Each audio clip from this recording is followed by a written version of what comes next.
Hello guys, I am CP and welcome to my channel that is knowledge Sultan. आज के video में शुरू करने से पहले मेरा आपसे दो रिक्वेस्ट है। पहला रिक्वेस्ट कि आप वीडियो को पूरा एंड तक देखिए so that all the doubts will be clear and you will should also note down some important points जो आपको जानना बहुत जरूरी है। और सेकेंड रिक्वेस्ट है कि अगर मेरा वीडियो अगर आपको अच्छा लगे देखने के बाद तो मेरे चैनल को जरूर सब्सक्राइब लाइक शेयर कीजिए, क्योंकि आप ये सारी चीज करेंगे तो मुझे मोटिवेशन मिलेगा और मैं बहुत सारे वीडियो बना सकता हूँ। So without wasting your time शुरू करते हैं आज का video, how to check whether number is a prime और नॉट। तो आज मतलब थोड़ा डिफरेंट तरीके से हम लोग करेंगे। कोडिंग के साथ हम लोग at the same time logic को समझेंगे। तो कोडिंग, तो पहला चीज है प्राइम नंबर।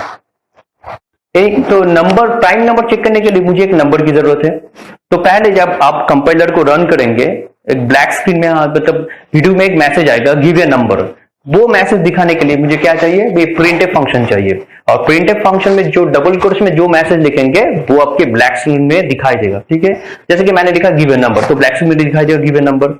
उसके बाद अब यूजर कोई नंबर कीबोर्ड से डाले, एंटर करे, तो वो number has to be stored on some variables. और वो नंबर को कीबोर्ड से रिट्रीव करने के लिए मुझे एक फंक्शन की जरूरत है, दैट इज स्कैनफ फंक्शन।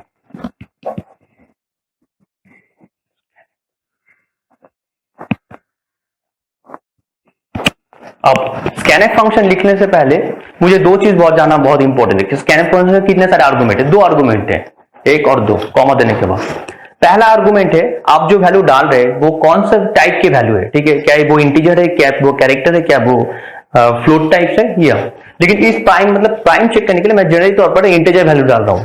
तो इसलिए मुझे पहला जो आर्गुमेंट इसको कहते हैं फॉर्मेट स्पेसिफायर, मतलब आप कौन सा टाइप के वैल्यू डाल रहे हैं। परसेंट मतलब आप इंटीजर वैल्यू डाल रहे हैं, तो that's why I have written scanf percent. उसके बाद जो नंबर डालेंगे, जनरली मैंने कहा the number has to be stored on a variables. तो वेरिएबल्स में स्टोर करने के लिए मुझे स्कैनफ में एक कोई वेरिएबल को डिक्लेयर मतलब कोई वेरिएबल को लेना होगा, वो है मेरा n।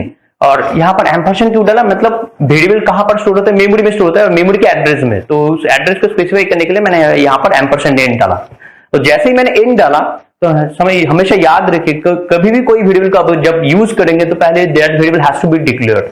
तो मैंने इस वेरिएबल को मुझे इंट n के जरिए मुझे डिक्लेयर करना होगा। ठीक है, अब ले लिया मैंने, अब मेरे पास इनपुट है, नंबर है मेरे पास। अब मुझे चेक करना है how to check whether number is a prime और नॉट। तो पहले जान लेते प्राइम नंबर क्या है। प्राइम नंबर मतलब कोई नंबर जिसका फैक्टर एग्जैक्टली 2 हो, मतलब ना 2 से ज्यादा ना 2 से कम। फैक्टर मतलब डिविजर, ठीक है, या इसको हम लोग डिविजर भी कह सकते हैं। एग्जाम्पल क्या है, मान लीजिए कोई नंबर यूजर n में डाला 5। अब को चेक कर दो क्या 5 प्राइम नंबर है। ठीक है, प्राइम के कितने सारे फैक्टर है, एक है 1 एज ए नंबर इटसेल्फ। तो कितने सारे कुल मिलाकर फैक्टर हुए, मेरे पास 2 फैक्टर है। So according to the definition 5 is the prime number. Check करते हैं क्या 9 मेरा प्राइम नंबर है।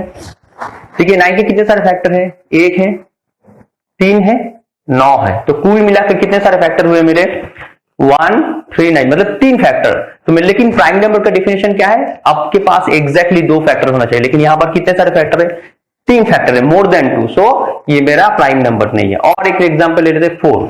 क्या 4 मेरा प्राइम नंबर है, 4 मेरा प्राइम नंबर है कि नहीं, पहले देख लेते कितने सारे फैक्टर है, 1 है, 2 है, 4 है। तो कुल मिलाकर कितना हुआ, 3 फैक्टर्स। तो फिर ये भी मेरा प्राइम नंबर नहीं है। 13 के कितने सारे फैक्टर है, 1 है, 13 इटसेल्फ। तो कितना फैक्टर है मेरे पास, यहां पर मेरे पास 2 फैक्टर है। तो according to the definition of prime number 13 is a prime number. समझ गए, तो ये मेरा प्राइम नंबर का लॉजिक। तो प्राइम नंबर का लॉजिक हम लोगों को पता चल गया, लेकिन मेरा दूसरा पॉइंट है how to find the factors number. ये फैक्टर्स नंबर निकालने के लिए मैंने परफेक्ट नंबर के वीडियो में मैं दिखा दिया how to find the factors. तो अगर आपने नहीं देखा प्लीज प्रीवियस वीडियो को देख लीजिए एक बार, so that you will understand what is how to find the factors number. लेकिन सपोज मान लीजिए मेरा नंबर है, कोई नंबर यूजर ने डाला 5। अब 5 के मेरे कितने सारे फैक्टर्स हैं, निकालने के लिए मुझे एक ऑपरेटर की जरूरत है, उसको कहते हैं मॉड्यूलो ऑपरेटर। ठीक है, मॉड्यूलो ऑपरेटर काम क्या है, to find out the remainders. जैसे कि अगर मान लीजिए मैं 5 मॉड्यूलो 2 करूं, तो उसका मतलब रिमाइंडर कितना आएगा, 5 को अगर 2 से डिवाइड करेंगे 2 2 4 1, this is called a remainder. ठीक है, तो इस रिमाइंडर अगर ये रिमाइंडर 0 आ जाए, that means that number is A factor of 5 या डिविजर ऑफ 5। जैसे कि कोई नंबर है मेरा 4, उसको अगर 2 से मॉड्यूलो करूं तो कितना मिलेगा? 2, 4 से मॉड्यूलो करोगे 2 2 सा 4, तो 0 आ रहा है। तो मतलब यहां पर अगर फैक्टर रिमाइंडर अगर 0 मिल जाए तो मतलब कह सकते हो 2 जो है वो 4 का फैक्टर है, या 2 जो है मेरे 4 का डिविजर है, ठीक है। ऐसे हम लोग फैक्टर का डिविजर निकालते हैं, ठीक है। तो मुझे क्या चाहिए? मुझे एक मॉड्यूलो ऑपरेटर की जरूरत है। तो इस तरीके से मैं फैक्टर को निकाल सकता हूं। अब मेरा लॉजिक क्या है? प्राइम नंबर को फाइंड आउट करना। तो मुझे फैक्टर निकालने के लिए अगर कोई नंबर दिया जाए 5 या 4, तो मुझे 1 से 5 तक कितने सारे नंबर फैक्टर है 5 के मुझे टेस्ट करना है। तो किसके जरिए? इस मॉड्यूलो के जरिए। तो फिर यहां पर मैं सपोज लिख रहा हूं n, यहां पर मैं लिख रहा हूं r, यहां पर लिख रहा हूं कंडीशंस मेरा, और यहां पर फैक्टर। एक लॉजिक बनाते हैं। सपोज आपका नंबर है मेरा 5। पहले मुझे अगर फैक्टर निकालना है तो शुरू कहां से करूं? मैं 1 से स्टार्ट करना है मुझे, कि मैंने कहा कि 1 से, तो फिर 5 मॉड्यूलो 1, ठीक है। तो ये जो नंबर है, जो रिमाइंडर आएगा वो मैं सपोज मैं r वेरिएबल में स्टोर कर रहा हूं, तो 5 मॉड्यूलो 1 करोगे तो कितना मिलेगा? रिमाइंडर 0 आ रहा है। अब मैं पूछ रहा हूं कि r मतलब 0 है, मतलब जो r का वैल्यू आ रहा है क्या 0, वो क्या 0 है? अगर ये 0 है तो मतलब कहा कि रिमाइंडर अगर मुझे 0 मिल जाए तो मतलब ये मेरा फैक्टर है, तो फिर मैं फैक्टर 1 करूंगा, ठीक है। अभी मुझे एक फैक्टर मिल गया। उसके बाद फिर r को 5 मॉड्यूलो 2 करो, मतलब अब दूसरे नंबर से, नेक्स्ट नंबर से डिवाइड करो, तो क्या मिलेगा? क्या फैक्टर मुझे, क्या रिमाइंडर मिल रहा है? यहां पर रिमाइंडर मिल रहा है 1। क्या 1 इक्वल्स टू 0 है? नहीं है, तो फिर ये मेरा फैक्टर नहीं, तो फिर यहां पर फैक्टर मत काउंट करो। यहां पर r मॉड्यूलो m मॉड्यूलो 3 करोगे तो कितना मिल रहा है? मेरा रिमाइंडर 2 आ रहा है। क्या 2 0 के बराबर है? नहीं है, तो फिर ये भी मेरा फैक्टर नहीं हुआ, तो फैक्टर को मुझे इंक्रीमेंट नहीं करना है। r मॉड्यूलो 5 मॉड्यूलो 4 ये करोगे तो रिमाइंडर कितना आ रहा है? 1 आ रहा है। क्या है? 1 क्या 0 के बराबर है? बराबर है।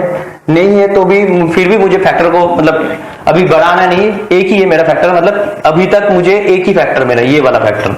और लास्ट 1 से मैंने कहा था 5 तक, तो फिर 5 मॉड्यूलो 5 अगर करोगे तो रिमाइंडर ऑब्वियसली आ रहा है 0। अभी क्वेश्चन है कि जो रिमाइंडर आ रहा है r का जो वैल्यू है क्या 0 के बराबर है? हाँ है ऑब्वियसली। तब आप जो इनिशियल जो फैक्टर है उसके साथ और एक को जोड़ दो, मतलब 2। अभी तो फिर कुल मिलाकर मेरे पास कितने सारे फैक्टर है? देखो इस नंबर के लिए मेरे पास 2 फैक्टर है, एक ये 1 वाला और एक 5 इटसेल्फ। तो फिर अगर मैंने कहा अगर मेरे पास 2 फैक्टर, एग्जैक्टली 2 फैक्टर्स है, that number has to be said a prime number. So according to my definitions, in 5 is a prime number. तो फिर देखने की बात, नोटिसेबल बात क्या है? अब देखिए एक ही ऑपरेशन को बार बार रिपीट कर रहे हैं कि 5 मॉड्यूलो 1, 5 मॉड्यूलो 2, 5 मॉड्यूलो 3, अब बार बार आप r में स्टोर कर रहे हैं। तो क्वेश्चन मेरा है क्या यहाँ पर लूप चाहिए या नहीं चाहिए? ऑब्वियसली यहाँ पर लूप चाहिए, क्योंकि आप बार बार तो नहीं लिख सकते, माने पहले बार a इक्वल्स टू 5 मॉड्यूलो 1, फिर b इक्वल्स टू 5, मतलब अलग अलग वेरिएबल को स्टोर नहीं करने की जरूरत है। तो फिर एक ही ऑपरेशन अगर बार बार आप करते रहेंगे तो मुझे उस ऑपरेशन को रिपीट करने के लिए मुझे लूप की जरूरत है। देखिए क्या इस कंडीशंस को भी, तो फिर ये जो ऑपरेशन है ये लूप के अंदर जाना चाहिए? ऑब्वियसली जाना चाहिए, क्योंकि you are repeating the task again again.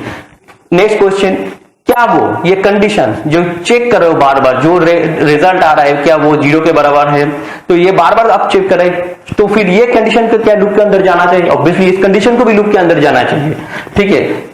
और अब जब भी कंडीशन हिट हो रहा है, सेटिस्फाई हो रहा है, तभी मैं फैक्टर को बढ़ा रहा हूं, तो फिर ये वाला चीज क्या लूप के अंदर जाना चाहिए? ऑब्वियसली ये वाला लूप के अंदर भी जाना चाहिए, ठीक है। और एक एग्जांपल के लेकर समझ देते हैं, उसके बाद ये पूरा डाउट क्लियर हो जाएगा। और एक एग्जांपल, सपोज यूजर ने अभी डाला 5 के जगह 6।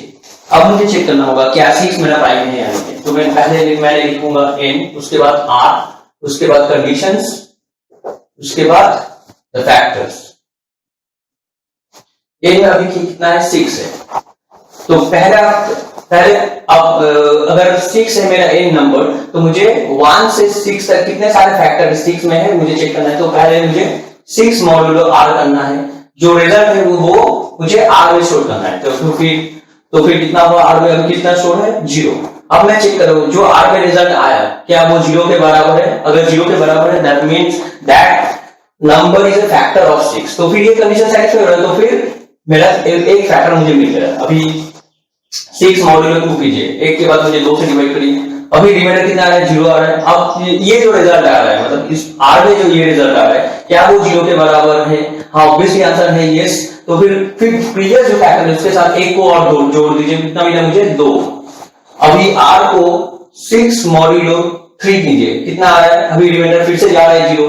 अब मैं नेक्स्ट क्वेश्चन क्या है, 0, ये 0 मतलब जो रिजल्ट आ रहा है वो 0 के बराबर है, ऑब्वियसली है। तो फिर प्रीवियस जो फैक्टर है मतलब 2 के साथ फिर से एक जोड़िए, मतलब 3। क्यों? क्योंकि प्रीवियस मतलब मुझे अब तक मुझे 3 फैक्टर मिल चुके हैं, ठीक है।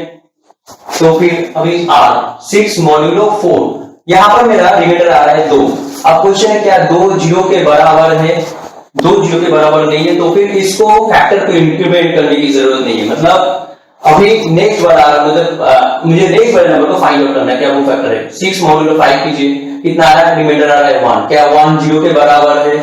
नहीं है, तो फिर इस फैक्टर को इंक्रीमेंट मत कीजिए। अभी नेक्स्ट टाइम 6 मॉड्यूलो 6 कीजिए, तो कितना आ रहा है? 0 आ रहा है। क्या 0 मतलब जो रिजल्ट आएगा 0 के बराबर है? ऑब्वियसली है। This time you have to increment the previous value of factor, मतलब जो लास्ट वाला अपडेट है उसके साथ फिर 1 को जोड़ दीजिए 4। तो फिर देखिए कितना सारा फैक्टर मेरे पास 1 2 3 4 और रिजल्ट कितना है मेरा? फैक्टर 4। तो फिर मेरा क्वेश्चन है क्या वो नंबर, ये नंबर 6 प्राइम नंबर है? नहीं है, क्योंकि मेरे पास मैंने कहा था प्राइम नंबर में मैक्सिमम मेरा मैक्सिमम नहीं एग्जैक्टली मेरे पास 2 फैक्टर होना चाहिए, लेकिन यहाँ पर मोर देन 2 फैक्टर्स है। तो मतलब according to the definition of prime numbers this is not a prime numbers, ठीक है। अब इसको मैं कोड में कैसे लिखूंगा? मैंने कहा था क्योंकि यहाँ पर मुझे लूप की जरूरत है, तो definitely I should write a loop for i equals to 1 and i less than equals to 8, क्योंकि जो नंबर डालेंगे उस तक ही मुझे लूप पर घुमाना। अगर 6 डालेंगे 1 से 6, अगर n इक्वल्स टू 4 डालें तो 1 से 4, अगर n इक्वल्स टू 8 मतलब अगर 8 डालेंगे तो 1 to 8 तक मुझे लूप पे घुमाना है। हर बार मुझे 1 के बाद 2 2 के बाद 3 ये सारे फैक्टर को चेक करते जाना। That's why I written i++, ठीक है। और जब मैंने i लिख दिया तो फिर इस i को भी मुझे यहाँ पर डिक्लेयर करना था। Since i is integer type, मुझे फिर से दोबारा लिखने की जरूरत नहीं है क्योंकि मैंने पहले इंटीजर लिख दिया उसके बाद, ठीक है। अब बॉडी है लूप का, बॉडी लिखने के बाद अभी मुझे क्या करना है? मुझे मैंने कहा था कि ये जो पहला ऑपरेशन है, पहले इस ऑपरेशन को एग्जीक्यूट कीजिए, उसके बाद कंडीशन को चेक कीजिए। तो फिर मुझे आर में इन मॉड्यूलो यहां पर आई लिखना है। क्यों आई लिखना है? देखिए क्योंकि ये वाला जो क्वेश्चन है ये आपका आई है। क्यों? 1 के बाद 2 2 के बाद 3 3 के बाद 4 4 के बाद 5 5 के बाद 6 आ रहा है। That's why I written r equals to n modulo i. करने के बाद जब आप आई लिखेंगे तो आई को भी मुझे यहां पर डिक्लेयर करना है, तो आई रिटन आई या ओवर हियर। उसके बाद ये मेरा आई है। अब उसके बाद तो फिर इस चीज को मैंने यहां पर लिख दिया। उसके बाद मुझे कंडीशन को चेक करना है। तो कंडीशन क्या है? जो रिजल्ट आ रहा है क्या वो 0 के बराबर है? तो फिर इस कंडीशन को मुझे लूप के अंदर लिखना है। क्यों? क्योंकि आप जब भी आप रिमाइंडर निकाल रहे हैं बार बार इस कंडीशन को भी चेक कर रहे हैं। तो that's why written the conditions if r equals to मतलब चेक कर रहा हूं क्या 0 के बराबर है या नहीं है। तो मतलब ये कंडीशन को मैं फॉलो के अंदर लिख रहा हूं। तो उस लिखने के बाद इस कंडीशन अगर सेटिस्फाई हो जाए, देखिए जब मेरा कंडीशन सेटिस्फाई हो रहा है तभी मैं फैक्टर को बढ़ा रहा हूं। जब मेरा कंडीशन सेटिस्फाई है फैक्टर को बढ़ा, लेकिन अगर कंडीशन सेटिस्फाई नहीं हो रहा है तो मुझे फैक्टर को बढ़ाने की जरूरत नहीं है। तो फिर जब मेरा कंडीशन सेटिस्फाई हो जाए तो मैं फैक्टर को एक एक करके बढ़ाऊंगा, ठीक है। जब मैंने फैक्टर यहां पर लिख दिया तो फिर मुझे फैक्टर को यहां से 0 से इनिशियलाइज करना चाहिए, क्योंकि इनिशियली मेरे पास कोई फैक्टर नहीं है। That's why I have written factor equals to 0। लेकिन जब भी मुझे फैक्टर मिल जाए तो फैक्टर गेट्स इंक्रीमेंटेड बाय 1। अगर एक फैक्टर पहले मिल जाए तो 0 + 1 कितना हुआ? 1, ठीक है। उसके बाद आप बॉडी को क्लोज कर दीजिए, उसके बाद कुछ करने की जरूरत नहीं है। उसके बाद इस फॉर लूप के बॉडी को भी क्लोज कर दीजिए, ठीक है, क्योंकि और मेरा कोई काम नहीं। लेकिन अच्छा उसके बाद ये मतलब ये सारी चीज खत्म होने के बाद मतलब आप फैक्टर को अपडेट करिए। करने के फाइनली जब अपडेट हो जाए मतलब ये जब लूप आपका खत्म हो जाए तब लूप के बाहर आपको चेक करना होगा कि इफ जो मेरा अभी फैक्टर का लास्ट करंट अपडेट वैल्यू है क्या वो 2 के बराबर है या नहीं है। अगर 2 के बराबर हो जाए तो मतलब मैं कह सकता हूं प्रिंटफ देकर it is a prime number. उसके बाद मेन का बॉडी क्लोज कर दी, क्योंकि बात सिंस यहाँ पर मेरा स्पेस नहीं था तो मैंने इसे साइड में लिखा, आप इसको नीचे भी ले सकते हैं, ठीक है, कोई बात नहीं है। तो this is the logic of the two find the prime numbers.